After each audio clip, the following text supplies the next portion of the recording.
안녕하세요. 권준광입니다. 오늘은 1월 25일 화요일 저녁입니다. 저녁 방송을 시작하겠습니다. 저녁입니다. 우리 시청자 여러분, 저녁 식사는 맛있게 잘 드셨나요? 편안하게 쉬실 시간인데 오늘은 세계일보 박완규 칼럼을 여러분들에게 소개해 드리겠습니다. 보도해 드리겠습니다. 구정 전에 지금 여야 윤석열, 이재명, 윤석열 후보의 TV 토론을 이제 한다고 지금 하고 있지 않습니까? 거기에 대해서 지금 안철수 후보하고 심상정 후보는 가처분도 신청하고 뭐 한다고. 그러니까 두 사람만 하는 건 안 된다 그러는 거고, 방송국에서는 여론조사를 해서 10%대가 안 되면 참여시킬 수 없다, 이렇게 얘기를 하고 있습니다. 방송국 사장에서 하는 거고, 선관위 정부가 주최하는 게 아니니까, 주관하는 게 아니니까 방송국에다 맡길 수밖에 없는 겁니다. 대선 후보 TV 토론에 바란다. 여야 설 연휴 토론회 개최 합의. 대선 국면에서 중요한 공론의 장, 두 후보의 경륜 비전 견줄 기회. 유권자가 후보 진면목 잘 살펴야. 더불어민주당과 국민의힘이 설 연휴 기간에 이재명, 윤석열 대선 후보의 TV 토론을 열기로 했다. 성사되면 대선을 한 달여 앞둔 시점에서 접전 양상을 이어가는 이번 대선의 최대 승부처이자 변곡점이 될 것이다.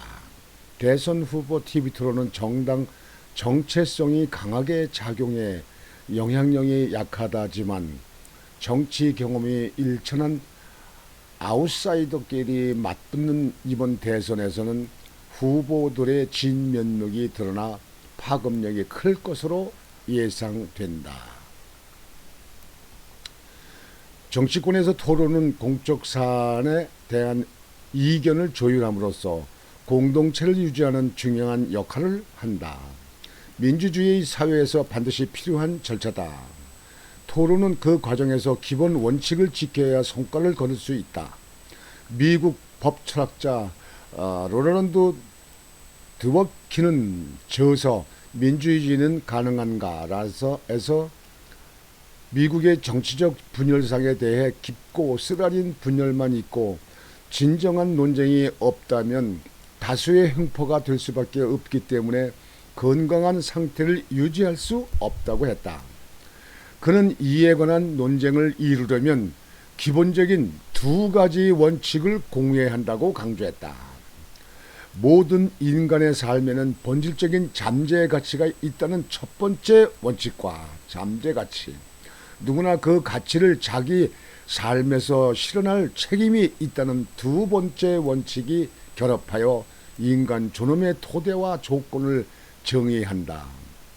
이 원칙에서는 개인 삶의 성공이 개인이 속한 공동체나 전통의 성공과 무관하게 성취되거나 구상될 수 있다고 보지 않는다라고 말을 했습니다.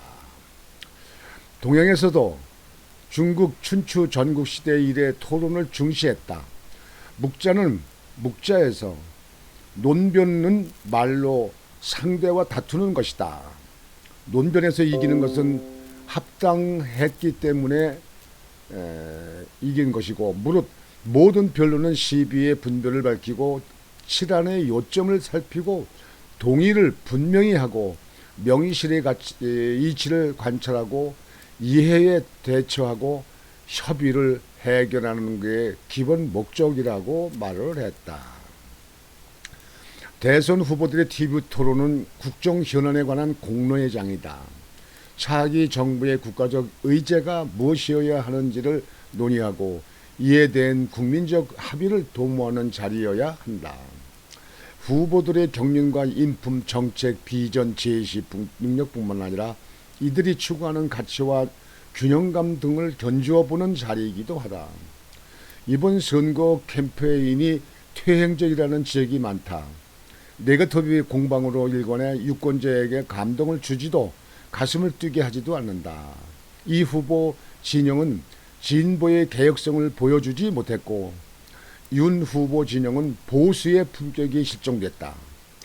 가상자산, 투자 수익, 과세 기준 상향, 근로소득세 공제 확대, 병사 월급 대폭 인상 등 공약 베끼기 사례는 열거하기조차 숨찰 지경이다. 이념적 기반과 무관하게 표가될 만한 현심성 공약을 경쟁적으로 쏟아내면서 벌어진 현상이다.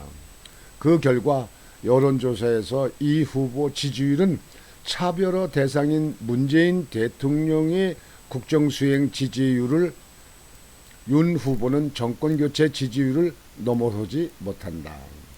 누구에게 표를 줄지 선택하기가 쉽지 않다. 그래서 TV 토론이 중요하다.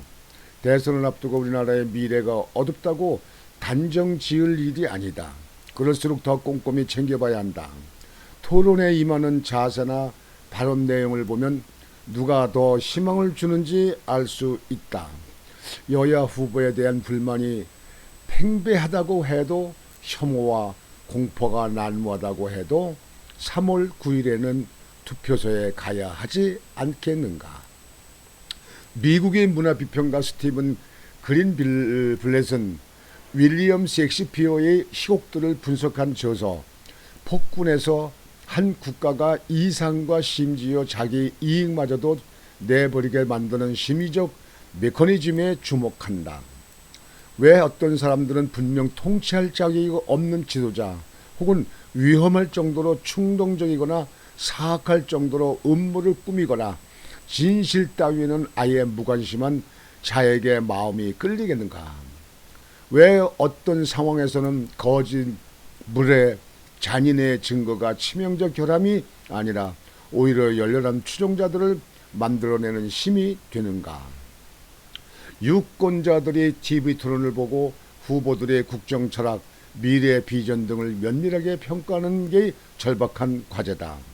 그래야 이상을 추구하거나 최소한 자기 이익을 지킬 수 있는 선택을 할 수 있을 것이다. 지금 이상과 같이 그 칼럼니스트는 이 칼럼을 썼습니다. 후보들의 그 토론 과정을 보고 이제 자기의 이득과 자기의 미래의 어떤 보장책 이런 거에 대해서 후보를 결정하는 경우가 많이 생길 수 있다. 이렇게 평가가 되고 있습니다. 하여튼 TV 토론이 얼마나 그 영향이 있을지 모르겠습니다만 근본적으로는 좌파는 좌파대로 그냥 뭐 어찌가 됐든지 가는 거고 우파는 우파대로 가는 거죠. 이제 중도 있는 그 유권자들이 어디로 이렇게 옮길 것이냐 이제 그런 문제가 있죠. 하여튼 어떻게 됐든지 지금 현재 좌파에 있는 이재명 전과 사범에 성남시에서 일제때 수천억을 민간인이 해먹을 수 있도록 규정을 만든 사람, 형선택 개쌍욕을 한 사람, 형을 갖다가 아주 욕뿐만 아니라 정신병원에 집어넣으려고 했던 사람, 이런 사람들이 대통령 후보로 나왔는데도 30여 프로씩 윤석열하고 앞서거니 뒤서거니 왔다 갔다 이렇게 여론조사 할 때마다 다르니까요. 그렇게 한다. 이거는 좀 우리 국민들 문제가 있는 거 아닙니까? 이게 솔직히는 도대체 어떻게 후보를 선택하는 기준이 되길래 그렇게 30여 프로씩 여론조사가 나올까 하는 거에 대해서는 참 어처구니가 없습니다. 전에 옛날 같으면 이런 상황이 가능하겠습니까? 뭐 후보로 나올 수도 없지만 후보 나와서 지지받겠습니까? 이게. 근데 좌파들이 많이 지금 인구가 밀도가 많이 늘었다는 얘기 아닌가 이렇게 싶어집니다. 하여튼 여러분들 TV 토론을 한다고 하니 거기에 대해서 여러분에게 칼럼니스트의 칼럼을 소개해 드렸습니다. 오늘 방송은 이것으로 마치겠습니다. 여러분 편안한 저녁 되십시오. 권중하였습니다.